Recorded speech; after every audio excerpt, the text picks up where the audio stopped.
Halo, selamat datang di channel YouTube saya dan selamat datang di video pertama saya. Sebelumnya saya ingin memperkenalkan diri. Perkenalkan, nama saya Dwi Juriani Samsiatun. Saya dari Prodi Statistika dan untuk sekarang ini saya sedang berkuliah di Universitas Mula Warman. Nah, di video pertama saya ini saya ingin membahas mengenai ejaan dalam bahasa Indonesia. Mulai dari pengertiannya, sejarahnya, fungsinya, pemakaian huruf ejaan, penulisan huruf ejaan, dan penulisan kata ejaan.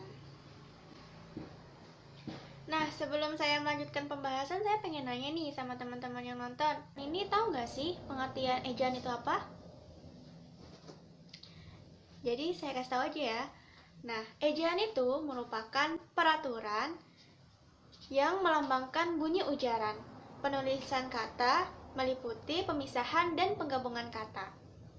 Penulisan tata kata ditulis secara rinci termasuk unsur serapan, huruf, dan tanda baca. Adapun aspek ejaan terdiri dari 3 aspek. Yang pertama, fonologis. Yang kedua, morfologis. Dan yang ketiga, sintaksis. Nah, sekarang kita akan membahas sejarah ejaan dalam bahasa Indonesia. Salah satunya yaitu ejaan Melindo, yaitu Melayu Indonesia. Teman-teman ada yang tahu nggak sih mengapa bahasa Melayu diangkat menjadi bahasa Indonesia?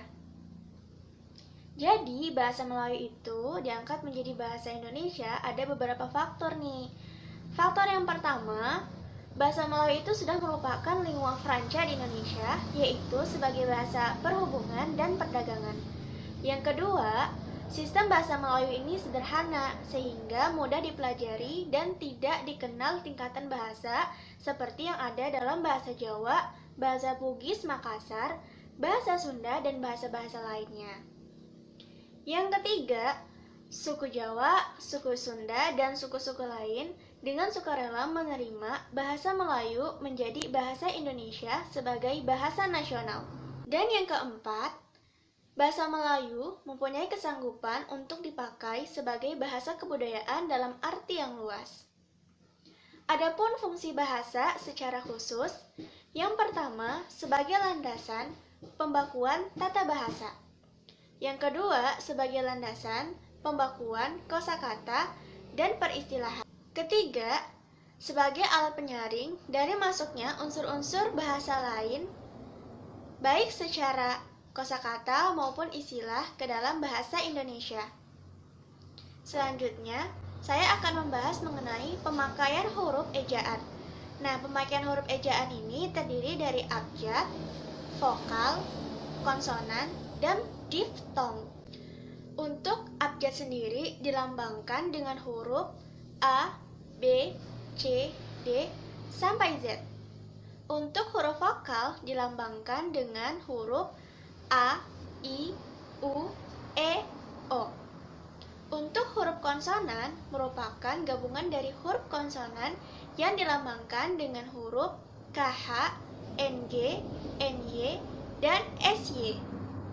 Dan untuk huruf diftong merupakan gabungan dari huruf vokal yang dilambangkan dengan huruf AI, AU, EI, dan OI.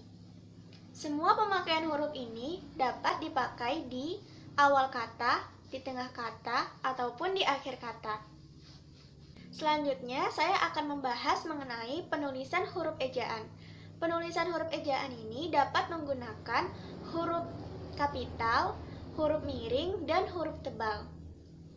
Terakhir, saya akan membahas mengenai penulisan kata ejaan. Penulisan kata ejaan ini dapat menggunakan kata berimbuhan, kata ulang, kata gabungan, dan kata ganti. Sekian pembahasan mengenai ejaan dalam bahasa Indonesia.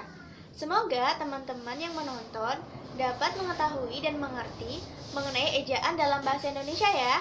Sampai jumpa di video selanjutnya. Bye!